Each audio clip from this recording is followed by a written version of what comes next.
It's often very useful. When you're stretching, you can use this time to meditate. Reflect back on some of the techniques you've gone through.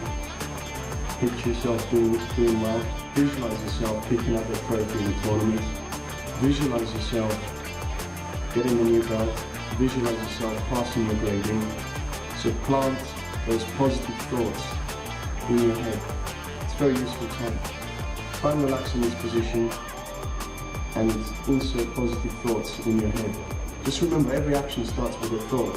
If you begin with a positive thought, you are getting yourself along the right track.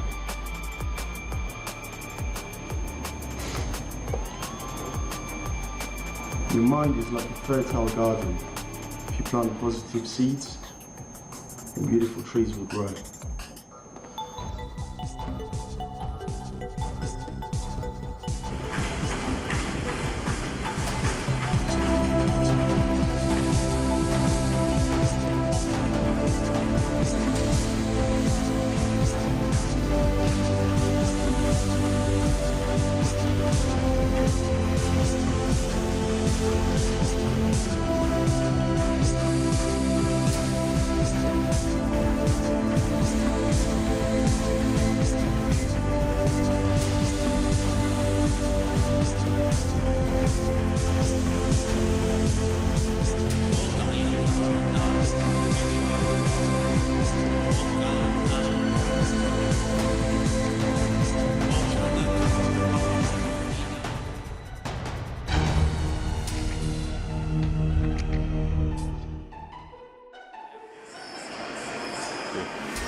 Squat is the foundation for not only weightlifting, but also nearly every athletic movement in sports today.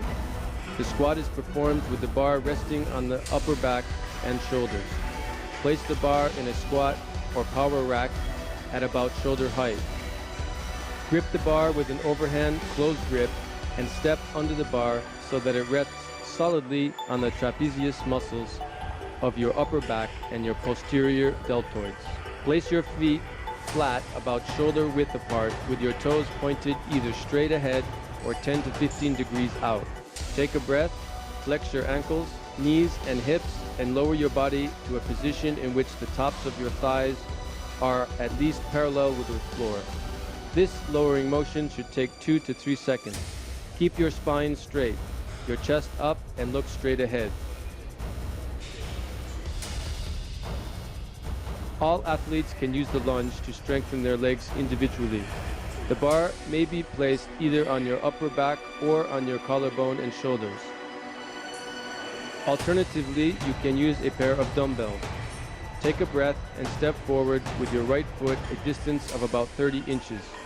Bend your front ankle, knee and hip and lower your body with a forward descent until the top of your thighs is parallel to the floor. Your left leg is supported on its toes. Your left knee is supported on its toes. Your left knee is nearly straight. Your hips are directly under you and your torso is perpendicular to the floor.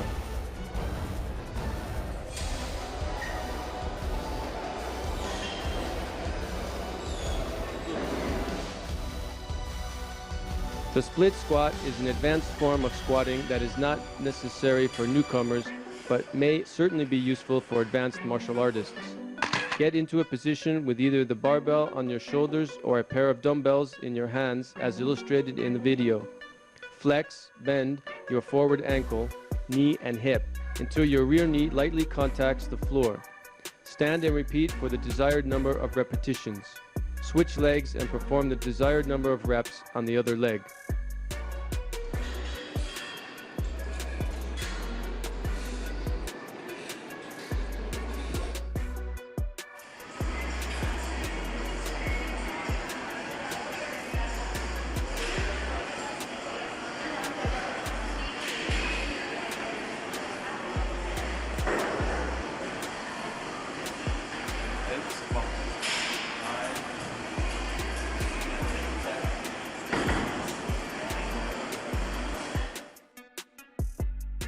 The step up is similar to the split squat and the lunge, but still has enough differences to make for an interesting diversion. The barbell is most conveniently located in the squat, across your upper back and shoulders. Step back from the rack and position yourself about 6 inches away from a secure bench or step that allows your right thigh to be approximately parallel to the floor when your right foot is on top of the surface. Straighten your right knee and hip until you are standing on top of the step. Bring your left foot alongside your right. Repeat with your left leg going up first this time, followed by your right.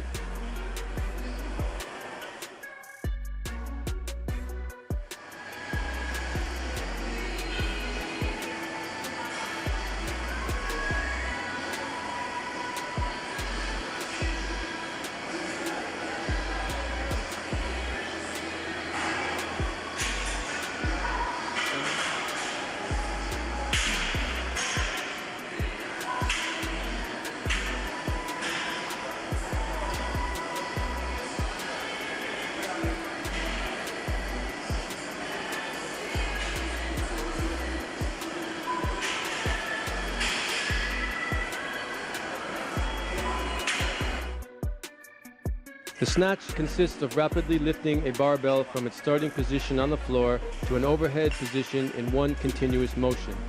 There are different types of snatch technique, but the technique illustrated in the video is the squat snatch. The squat snatch is a preferred manner for lifting the most weight in the snatch. After your legs and hips lift the weight from the floor, you execute a powerful jump, immediately followed by a pulling motion with your upper body and arms. Stand up from the squat position to complete the lift.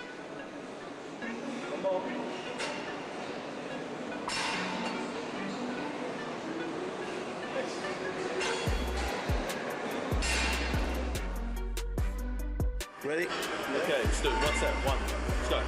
2, 3, good. 4, 5, 6, 7, 8, 9, 10. Good.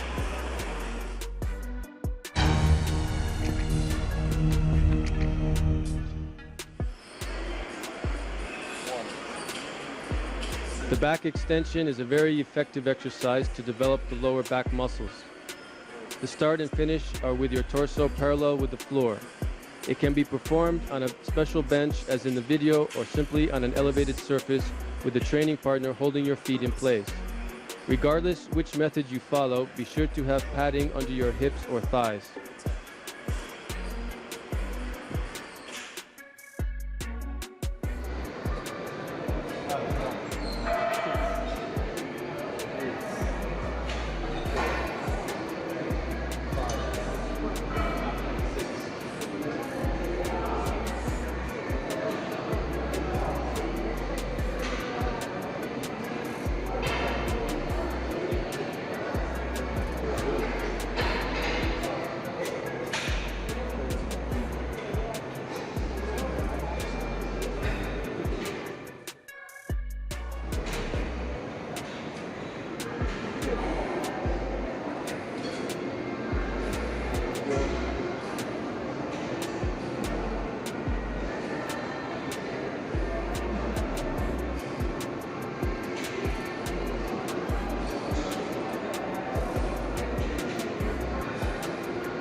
9, one more. 10,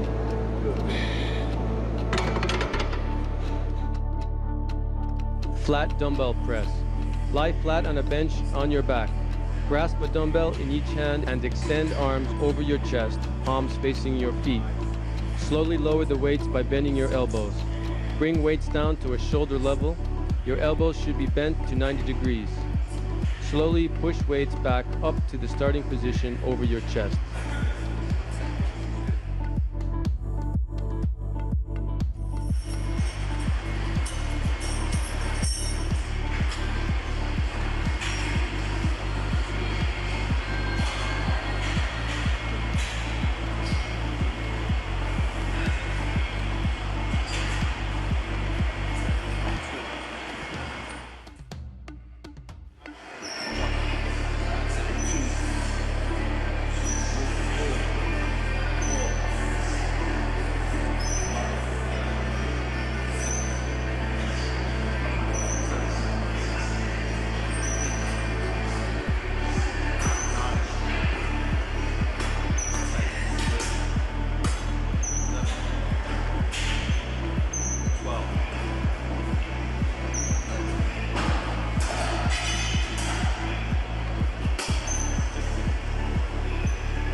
Just like a chef would look after his tools and make sure his knives are sharp before he cuts the food with it, a martial artist must make sure that his tools that he uses are very well conditioned, i.e. your knuckles, your knife hand, your reverse knife hand, your shins, etc, etc. Otherwise, when you strike your target, you'll cause yourself an injury and you'll probably be out of training for quite a while. So it is very important throughout your training that you condition the tools that you use in your combat. So for instance, when you do your push-ups, if you're over the age of 16, try and do push-ups on your knuckles.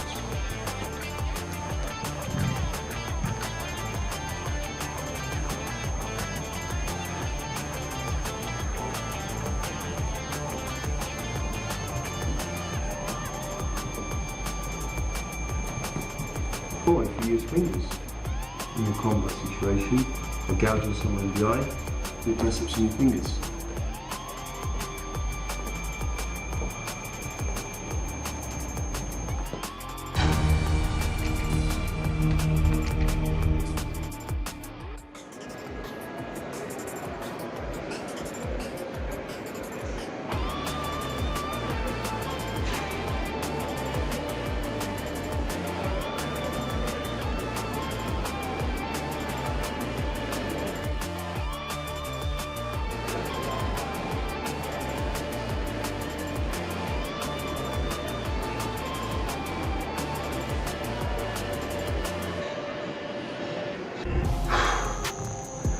These are plyometrics, very good for explosiveness in the legs. And this is once again what bridges the gap between strength and speed. Explosive work.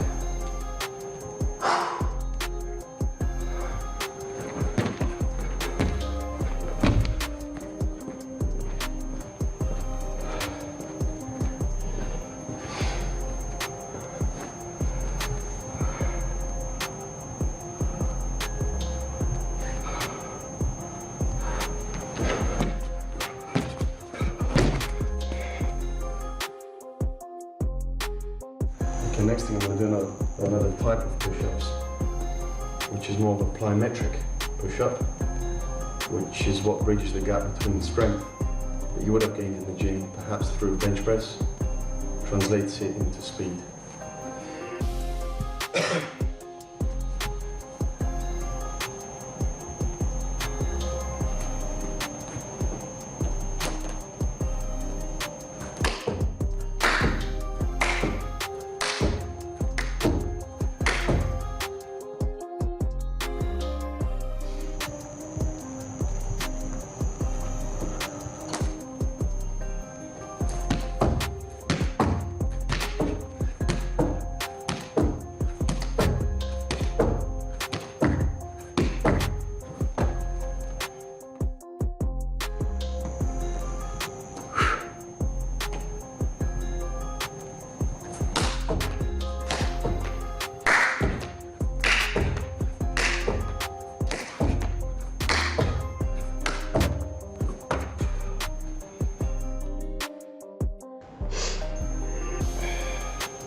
Sports scientists have identified a very specific area which requires particular attention, but the committed martial athlete has to apply theories to the real world.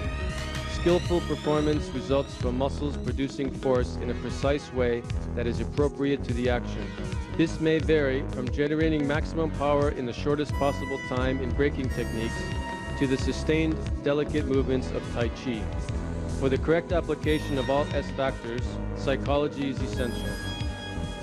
The individual must have the appropriate level of commitment, dedication, enthusiasm, and persistence for his or her own style. When designing a training program, you must consider carefully both the technical requirements as well as the level of strength required to achieve the desired level of excellence. Each of the S factor components should be taken into account in any training session, irrespective of the degree of their importance to your discipline.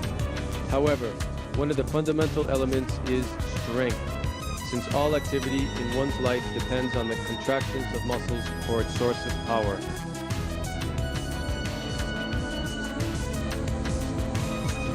No journey is too long or too hard once you find what you had been looking for. Each journey, each step begins with a thought process, so start by thinking positive. Think big and work hard and you will achieve huge. Plan your journey, identify where you stand, and give yourself realistic, time-specific goals. Monitor your progress along the way. Just remember, by failing to prepare, you are preparing to fail.